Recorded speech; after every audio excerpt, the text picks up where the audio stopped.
என் நெஞ்சில் குடியிருக்கும்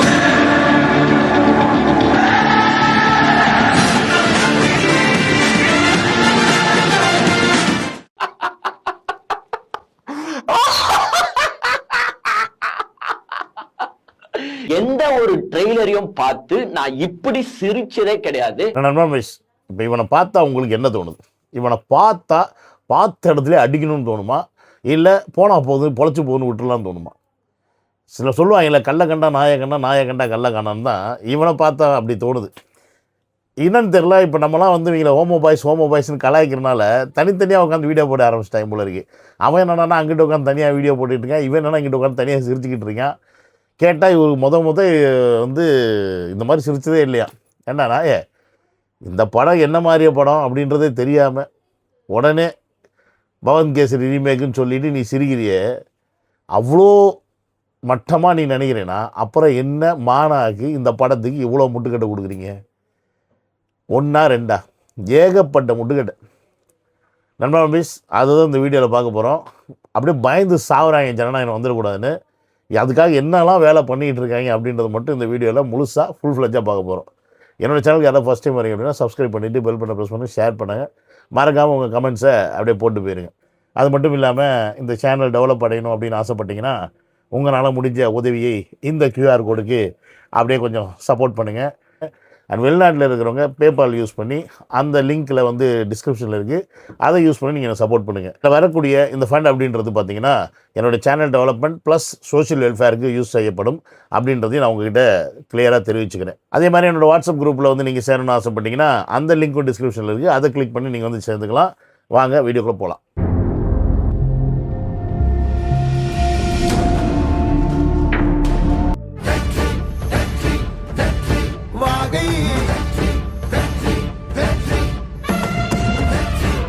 welcome to விஜிஸ்டாக் and welcome to another video. நேற்று பார்த்தீங்கன்னா முந்தா நேற்று ஞாயிற்றுக்கிழமை பராசக்தியோட ஆடியோ லான்ச் வந்து நடத்துனாங்க. ஒரு சைடு வந்து பராசக்தியோட ஆடியோ லான்ச்சு, இந்த பக்கம் பார்த்தீங்கன்னா சந்திரமுகின்னு ஒரு படம் போட்டுட்டு இருந்தாங்க. அதே நேரத்தில் பார்த்தீங்கன்னா நம்மளுடைய தளபதியோடைய மலேசியாவோடைய ஆடியோ லான்ச் வந்து ஜி தமிழில் போட்டுட்டு இருந்தாங்க.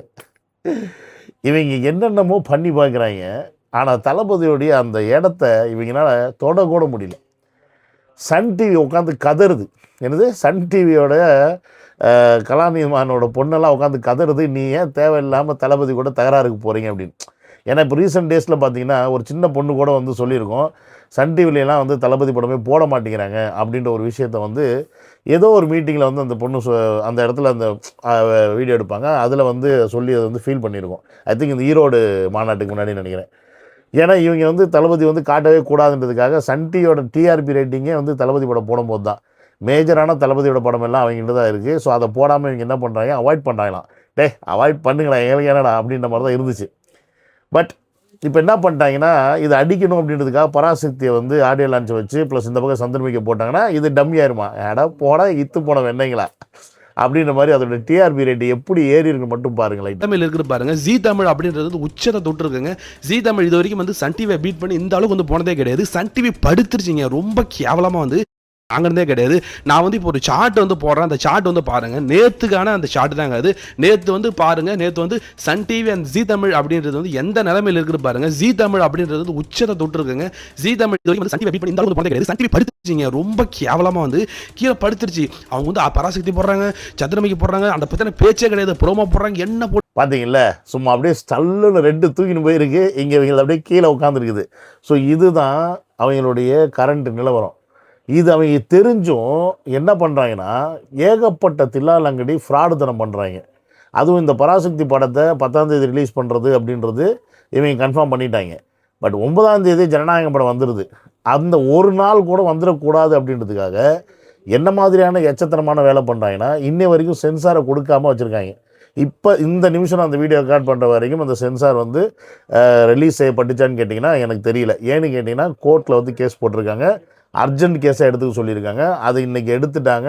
மீன்ஸ் நேற்று இந்த வீடியோ பண்ணும்போது இன்றைக்கி இது நீங்கள் நாளைக்கு பார்ப்பீங்க அப்படின்றனால நேற்று அந்த வீடியோ அந்த கேஸை எடுத்து அதை வந்து அந்த கோர்ட்டில் இருக்கவங்க வந்து ஜட்ஜு வந்து ஏன் இந்த படத்தை 10ஆம் தேதி நீங்கள் வெளியிடக்கூடாது அப்படின்ற மாதிரி கேட்ட மாதிரி பல நியூஸ்களில் நம்ம வந்து பார்க்குறோம். ஒருவேளை சென்சார் ரிலீஸ் ஆகிருந்துச்சுன்னா இல்லை சென்சார் கொடுத்துருந்தாங்க அப்படின்னா அது வந்து வரவேற்கத்தக்க தான். ஆனால் ஒரு சில இடத்துல வந்து சர்டிஃபிகேட் கிடச்சிருச்சு, தளபதியோடைய இந்த படத்துக்கு, ஜனநாயக படத்துக்கு சென்சார் சர்டிஃபிகேட்டு கொடுத்துட்டாங்க அப்படின்ற மாதிரி சில இதில் பார்க்குறேன், சில இதில் கொடுக்கல அப்படின்ற மாதிரி பார்க்குறேன். ஸோ இப்போ நிறைய கன்ஃபியூஷனில் போயிட்டுருக்கு. அப்போ இவங்க என்ன மாதிரி பிளான் பண்ணுறாங்கன்னா, இந்த படத்துடைய வசூலை எப்படியாவது குறைக்கணும். அவங்களுக்கு நல்லா தெரியும் இந்த படம் வந்து 9ஆம் தேதி ரிலீஸ் ஆச்சுன்னா சாலிடாக ஒரு 200 கோடி அடிச்சிடும், அதில் மாட்டுக்கிறதே கிடையாது.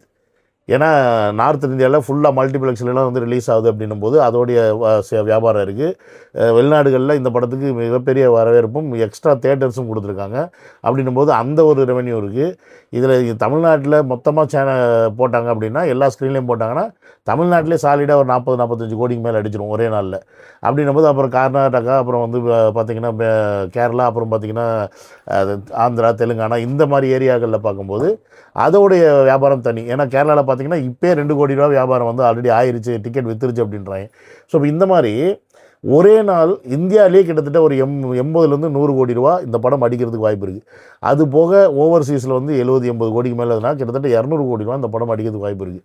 இதெல்லாம் இவங்க கால்குலேட் பண்ணி இந்த படத்தை எப்படியாவது 9ஆம் தேதி ரிலீஸ் பண்ணாமல் அதே 10ஆம் தேதி எப்படியாவது ரிலீஸ் பண்ணால் பராசக்தியும் ரிலீஸ் ஆகும். அப்போ பராசக்தி ரிலீஸ் ஆகும்போது இவங்க பிளான் என்ன, ஆட்டோமேட்டிக்காக பராசக்திக்கு ஓடினாலும் அதுக்கு தான் அதிக ஸ்க்ரீனை கொடுக்க சொல்லி கம்பல் பண்ணுவாங்க ரெட் ஜெயிண்ட்டுக்காரங்க. ஏன்னா அவங்க தான் ஆள்றாங்க, அவங்க தான் ஆட்சியில் இருக்காங்க. ஸோ தளபதியோட படத்துக்கு எந்த அளவுக்கு ஸ்க்ரீன் அழுத்தம் இருக்குன்னு தெரியும். அப்போ தமிழ்நாட்டில் ஆல்மோஸ்ட் ஒரு 1500 ஸ்க்ரீன் இருக்குன்னா அதில் பாதிக்கு பாதி வந்து ஸ்க்ரீன் குறைஞ்சிரும். பட் ஸ்க்ரீனே குறைஞ்சாலும் தளபதி படத்துக்கு தான் வந்து அஃப்கோர்ஸ் கூட்டம் போகும், பராசக்திக்கு பெருசாக போகுதுன்னு வச்சுக்கோங்க. பட் அந்த நாள் ரிலீஸ் ஆகும்போது இவங்க என்ன பண்ணுவாங்கன்னா வியாபார கம்பேரிசன், பார்த்தீங்களா நாங்களும் இவ்வளோ எடுத்துருக்கோம், நீங்களும் இவ்வளோ எடுத்துருக்கீங்க, அதை பண்ணுறதுக்காக இருக்கணும். இந்த மாதிரி பல வேலைகள் பண்ணுறதுக்கான ஒரு எச்சத்தனமான வேலையை பண்ணிக்கிட்டு இருக்காங்க இந்த சென்சார் சர்டிஃபிகேட் கொடுக்காம. இப்போ இந்த சென்சார் சர்டிஃபிகேட் கொடுக்கல அப்படின்னா இப்போ வெளிநாடுகளில் 9ஆம் தேதி ரிலீஸ் ஆக வேண்டிய படம் ரிலீஸ் ஆகுமா அப்படின்ற ஒரு கேள்வி இருக்குது. ஏன்னா ஒருவேளை வெளிநாடுகளுக்கு தர வேண்டிய சென்சார் சர்டிஃபிகேட் இங்கே கொடுத்துட்டு அதுக்கப்புறமா இன்னும் இந்தியாவில் கொடுக்காமல் இருந்தாங்கன்னா வெளிநாடுகளில் படம் ரிலீஸ் ஆகிரும், தமிழ்நாடு இந்தியாவில் மட்டும் படம் ரிலீஸ் ஆகாமல் இருக்கும். ஸோ இப்படி சில சிக்கல் இருக்குது. ஸோ இதெல்லாம் யோசித்து என்ன பண்ண போகிறாங்கன்னு தெரியல. இந்த மாதிரி சில வேலைகள் ஈத்தரத்தனமாக பண்ணிகிட்ருக்காங்க. சரி, இது எல்லாத்துக்கும் முத்தாய்ப்பாக நான் யாரை சொல்லுவேன்னு கேட்டிங்கன்னா சிவகார்த்திகேயன். அவங்க கூட நேற்று வந்து அந்த வீடியோ ஆடியோ லான்ச்சில் பேசும்போதெல்லாம் அப்படியே வாழைப்பழத்தை எடுத்து வாயில் அப்படியே சொருகிற மாதிரியே பேசினாயா. அப்படியே என்னென்ன அவரை நான் பயிற்சிக்கு போனால் அவரை வந்து நான் பர்மிஷன் கேட்டு தானே பண்ணேன் வச்சேன் அப்படின்னு சொன்னோடனே நம்ம கூட லைட்டாக கொஞ்சம் ஸ்லிப் ஆகிட்டோம். அப்புறம் தான் யோசிச்சு பார்த்தேன். என்னுடைய கேள்வி என்னென்னா, ஓகே நீ பொங்கலுக்கு படத்தை ரிலீஸ் பண்ணுற அப்படின்னு சொல்லிட்டேன், ஆனால் டேட்டை நீ கன்ஃபார்ம் பண்ணல. அப்போ பொங்கலுக்கு ரிலீஸ் பண்ணேன்னா 14ஆம் தேதி தானே ரிலீஸ் பண்ணியிருக்கணும், ஏன் 10ஆம் தேதிக்கு படத்தை கொண்டு வந்த? இப்போ இவன் 10ஆம் தேதிக்கு படத்தை கொண்டு வந்தது இவங்க இந்த அழுத்தத்தை கொடுக்கும்போது நமக்கு இன்னும் வலுக்குது சந்தேகம். இதே இந்த ப்ரெஷர் இல்லை, 10ஆம் தேதி வந்துட்டாங்க, 10ஆம் தேதி அவங்க படம் வருது, தளபதியோடைய இந்த ஜனநாயகம் படத்துக்கு வந்து ப்ரெஷர் இல்லை, இந்த அழுத்தம் இல்லை, சர்டிஃபிகேட் கொடுக்குற பிரச்சனை இல்லை அப்படின்னா சரிப்பா, சிவகார்த்திகேயன் கூட ஓரளவுக்கு வேறு வழி இல்லை, அவங்க கண்ட்ரோலில் போயிட்டாப்புல, ஏன்னா என்னதான் இருந்தாலும் ஆளும் அரசு அப்படின்னு நம்ம நினச்சிக்கலாம். பட் இங்கே அப்படி இல்லையே.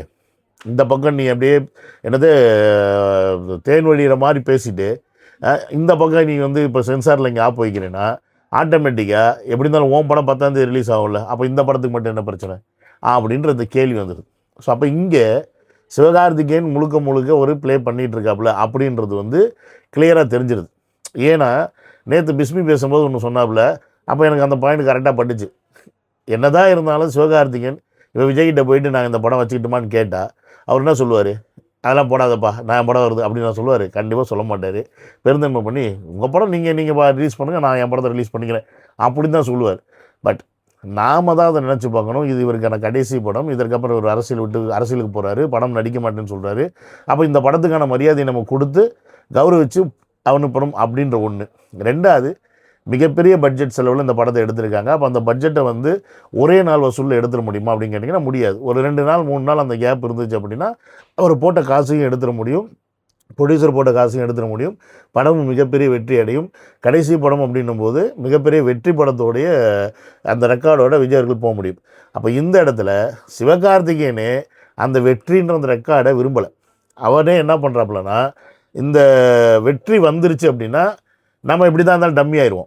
ஆனால் இந்த இடத்துல இதே வெற்றி வராத அளவுக்கு இல்லை ஓரளவுக்கு, இப்போ அந்த படம் வந்து ஒரு 300-400 கோடி 500 கோடி நம்ம வந்து ஜனநாயகம் சொல்கிறோம், ஆனால் பராசக்தி ஒரு 200 கோடி 250 கோடி வந்துருச்சுன்னு சொன்னால் கூட 50% மேலே நம்ம கிராஸ் பண்ணி விஜய்க்கு ஈக்குவலாக வந்துட்டா கூட நம்ம ஒரு மிகப்பெரிய ஸ்டார் ஆகிடலாம் அப்படின்ற ஒரு வெஞ்சன்ஸ் உள்ளுக்குள்ளே இருக்குது, அந்த ஆசை உள்ளுக்குள்ளே இருக்கு அவனுக்கு.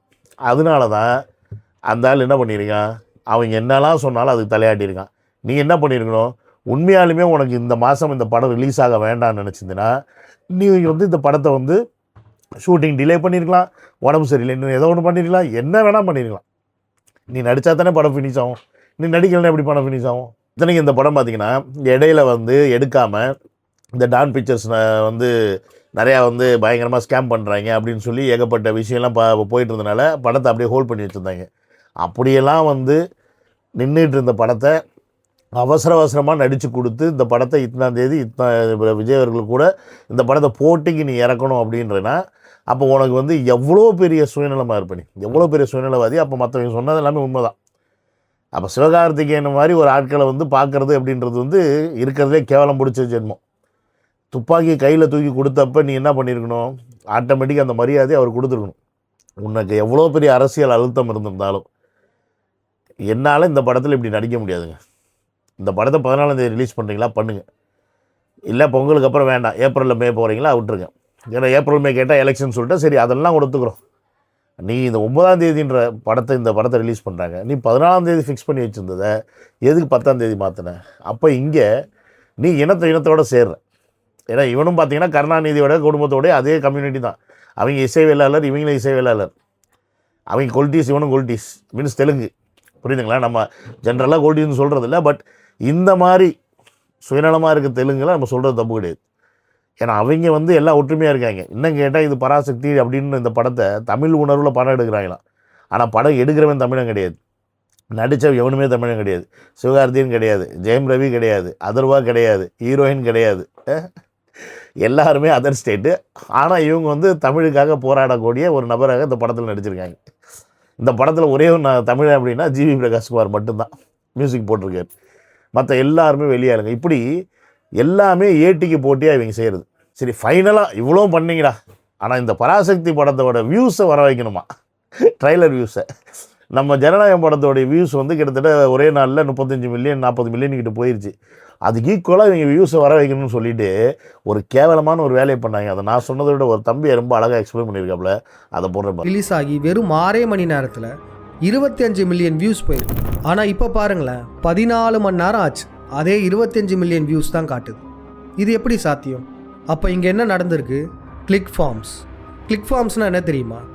பல ஆயிரம் மொபைல் ஃபோன், பல ஆயிரம் லேப்டாப்ஸ்லாம் வச்சு ஒரே நேரத்தில் அதை இயக்கி பொய்யான பார்வையாளர்களை கொண்டு வியூஸை அதிகமாக காட்டுறது. இதை ஒரு சில நாடுகள் வெளிப்படையாகவே பண்ணுறாங்க, நம்ம நாட்டில் மறைமுகமாக பண்ணிகிட்ருக்காங்க. எப்படிலாம் ஏமாத்துறாங்களே, ஏன் இப்படி பண்ணணும்? ஏன்னா அந்த பராசக்தி படம் பார்த்தீங்கன்னா டிஎம்கேக்காக எடுக்கப்பட்ட படம். ஹிந்தி எதிர்ப்பு போராட்டங்களை மையமாக வச்சு இந்த படத்தை எடுத்திருக்காங்க. பார்த்தீங்களா? ஏன்டா இந்த மானங்கட்ட பொழப்பம் உங்களுக்கு? சிவகார்த்திகேயனுக்கு இதெல்லாம் தெரியுமா தெரியாதா? எதுக்கு இந்த எச்சத்தனம்? அப்படி பார்த்தா 6 மணி நேரத்தில் 24 மில்லியன் போயிருக்குன்னா இன்றைக்கி 12 ஹவரில் இன்னும் 40 மில்லியன் போயிருக்கணும்டா. ஏன்டா போல? அப்போ எப்படி இவங்க வியூஸ் ஏற்றிருக்காங்க, எந்த அளவுக்கு கேவலப்பட்டு போயிருக்காங்க அப்படின்னு நீங்கள் பார்த்துருக்கணும். இன்றைக்கி எல்லா மீடியாலையும் இதை எக்ஸ்போஸ் பண்ணிட்டாங்க. இது இப்படி தான் வியூஸ் வந்திருக்கு. ஏன்னா ஒரு நிமிஷத்துக்கு வந்து 5000 வியூஸ் ஏறுதான். அப்போ ஒரு நிமிஷத்துக்கு 5000 வியூஸ் எப்படி ஏறுதுன்னா அப்போ நீ லைக்ஸ் ஏறணும்ல அந்த பக்கம், அது ஏறல. ஸோ காசு கொடுத்தா எவ்வளோ வேணால் வியூஸ் வர வைக்கலாம். இப்போ நாம் போடுற வீடியோலாம் பார்த்தீங்கன்னா நீங்கள் ஒரு 15,000 20,000 பார்க்குறீங்க, 10,000 பார்க்குறீங்க, திடீர்னு 30,000 பார்க்குறீங்க அப்படின்னா அது நீங்கள் விருப்பப்படுறது. நீங்கள் விருப்பப்பட்டு அதில் இருக்க ஹைப்பை கொடுக்குறதா இருக்கலாம், இல்லை நீங்கள் ஷேர் பண்ணுறதா இருக்கலாம், நீங்கள் லைக்கை கொடுக்குறதா இருக்கலாம். ஆட்டோமேட்டிக்காக அப்போ வந்து யூடியூப் என்ன பண்ணுவோம், சரி இந்த வீடியோ வந்து இவங்களுக்கு பிடிச்சிருக்கு, வியூஸ் எல்லாம் பார்க்குறாங்க, அப்போ நிறையா பேருக்கு போய் நம்ம சேருவோம் சொல்லிட்டு ஆட்டோமேட்டிக்காக அதுவாக தள்ளும். இதே நீங்கள் பார்க்கலன்னு வச்சுக்கிங்களேன், ஒன்றும் பண்ண முடியாது. உதாரணத்துக்கு இப்போ நான் நேற்று போட்ட வீடியோ அது பார்த்திங்கன்னா வெறும் 10,000 கூட வியூஸ் போயிருக்காது. இந்த ஜெயரஞ்சன் சொல்லிவிட்டு ஒருத்தனை பற்றி போட்டேனே, பொருளாதார பிடிங்கின்னு, அந்த பிடிங்கியை பற்றி உங்களுக்கு பார்க்க பிடிக்கலான்னு தெரியல, அதனால் அது வியூஸ் போகல. ஆனால் இதே கொஞ்சம் நார்மலாக எனக்கு என்னுடைய வீடியோஸ் பார்த்திங்கன்னா ஒரு 20K போகுது அப்படின்னா அது உங்களுக்கு பிடிச்சிருக்கு அப்படின்னு தான் அர்த்தம். ஸோ அந்த மாதிரி இது ஆட்டோமேட்டிக்காக நடக்கும். ஆனால் இல்லை, எனக்கு இப்போ இந்த ஜெயரஞ்சன் போட்ட வீடியோ கூட என்னால் 1 லட்சம் 2 லட்சம் பார்க்குறதுக்கு பண்ண முடியும், ஆனால் அதுக்கு பணம் கட்டணும். ஸோ இந்த மாதிரி கேவலமான வேலை எல்லாத்தையும் திமுக செஞ்சு அப்படி என்னடா நீங்கள் சாதிக்க விரும்புகிறீங்க? ஜனநாயகம் படத்தை எப்படியாவது நீங்கள் ஃப்ளாப் ஆக்கணும்னு பார்க்குறீங்க, அதுதானே? முடியாதுடா. ஏன்னா அது அவருடைய கடைசி படம். அந்த ஒரு நாள் ஆரம்பித்து அன்னையோட தேட்டரோட முடிய போகிறது கிடையாது. அதை கிட்டத்தட்ட 50-100 நாள் அந்த தேட்டரில் ஓட வைக்க போகிறாங்க நம்ம பசங்க. அது உங்களுக்கு புரியுதா இல்லையா? அப்போ ஒட்டுமொத்தமாக அந்த படம் ஓடி ஒரு வசூல் சாதனை புரிஞ்சிருச்சு அப்படின்னா, தளபதியுடைய கடைசி படம் 100 நாள் தேட்டரில் ஓடுனதாக இருக்கலாம், ஒரு 1000 கோடிக்கு மேலே கலெக்ஷன் பண்ணதாக இருக்கலாம், இதெல்லாமே அவருடைய ரெக்கார்டு தான். இதை வேறு எவனா வந்து உடைக்கணும் அப்படின்னா அதுக்கு இன்னொரு யுகம் தேவை. அந்த யுகத்தில் இதெல்லாம் நடக்குமான்றதுக்கு அப்போ கேள்விக்குறி தான். ஏன்னா அந்த டயத்தில் இந்த அளவுக்கு இந்த படங்களை பார்க்கக்கூடிய பசங்க இருப்பாங்களான்றது கஷ்டம். ஸோ இவ்வளோ விஷயங்கள் இருக்குது. அதனால் இன்றைக்கி இருக்க ஜென்ரேஷனில் இந்த 2022 அதாவது எப்படி சொல்லலாம், இந்த 2000வது வருடம் ஓகேங்களா, 2000லேருந்து 3000 அப்படி வச்சுக்கோங்க, இல்லை 2000லேருந்து 2100, இந்த 100 வருஷத்துக்குள்ளே இருக்கக்கூடிய ஒரே தலைவர் யாருன்னா அது தளபதி. இருக்கக்கூடிய ஒரே உச்ச நடிகர் யார் தமிழில் அப்படின்னா அதுவும் தளபதி தான். ஸோ இப்படி எல்லாத்துலேயும் அவர் மட்டும்தான் ரெக்கார்ட் பண்ண முடியும். அவர் தான் ரெக்கார்டு வச்சுருக்காரு. அவர் வந்து ரெக்கார்ட் பண்ணுறதே ரெக்கார்டாக பண்ணுறவரடா பண்ணாடைங்களா, அதை தாண்டா இந்த ஜனநாயகம் படத்தை டைட்டில்லே சொல்லியிருப்பாங்க. ஸோ இவ்வளோ இருக்குதுல இருந்தும் நீங்கள் வந்து புரிஞ்சு பண்ணால் ஒன்றும் பண்ண முடியாது. ப்ளஸ் அது மட்டும் இல்லாமல் இந்த படம் முழுக்க முழுக்க பகவந்த் கேசரின்னு சொல்கிற பரதேசிகள் ஒன்று சொல்லிக்கிறேன். முழுக்க இது பகவந்த் கேசரியாக இருந்தால் அந்த படத்துக்கு யூ சர்டிஃபிகேட் அதே தாண்டா இதுக்கும் கிடச்சிருக்கும். கூமுட்டை பயிலுக்கலாம் இதுக்கு யூஏ கொடுத்துருக்காங்க அப்படின்னா அப்போ இது பகவந்த் கேசரியுடைய கொஞ்சம் சாயலை உள்ளே எடுத்துக்கிட்டு மீதி எல்லாத்தையும் ராயலாக பண்ணியிருக்காங்க அப்படின்றத நீங்கள் தேட்டரில் போய் உட்காந்து பார்க்கும்போது புரிஞ்சுப்பீங்களா. தற்குறி பரதேசிகளா. என்னையோ நண்பா நம்பீஸ், படம் எப்படி இருந்தாலும் சரி, 9ஆம் தேதி ரிலீஸ் ஆனாலும் சரி, 10ஆம் தேதி ரிலீஸ் ஆனாலும் சரி, நமக்கு கொண்டாட்டம் தான். அதில் மாட்டுக்கிறது கிடையாது. அப்படின்றது அவங்கள நம்ம கொண்டாடி காட்டணும். அப்போ அவங்க காண்டில் சாகணும். தப்பித்தவரி கூட பராசக்தி எவனும் பார்த்துறாதீங்களா. தப்பித்தவரி கூட பராசக்தியை வந்து பார்க்காதீங்க. 10ஆம் தேதி ஆனாலும் சரி, ரிலீஸ் ஆனாலும் சரி, தளபதி படம் 9ஆம் தேதி ரிலீஸ் ஆகலை அப்படின்னா பராசக்தியை புறக்கணிப்போம் அப்படின்ற ஹேஷ்டேக்கை போடுங்க, ட்விட்டரில் போட்டு ட்ரெண்ட் ஆக்குங்க. 9ஆம் தேதி ரிலீஸ் ஆகலைன்னா 10ஆம் தேதி பராசக்தி புறக்கணிப்போம் அப்படின்னு ஹேஷ்டேக் போட்டு ட்ரெண்ட் பண்ணுங்கள். ஆட்டோமேட்டிக்காக படம் 9ஆம் தேதி ரிலீஸ் ஆகும் அப்படின்றதுல மாட்டுக்கிறது இல்லை. இதை மட்டும் மைண்டில் வச்சுக்கிட்டிங்கன்னா எல்லாம் சரியாக நடக்கும் அப்படின்றத சொல்லி இந்த வீடியோ முடிச்சுக்கிறேன். நடந்த வீடியோ நான் சொன்ன எல்லா விஷயத்தையும் மைண்டில் வச்சுக்கிட்டு என்னென்ன செய்யணுமோ அதெல்லாம் செஞ்சுருங்க. Bye bye, take care.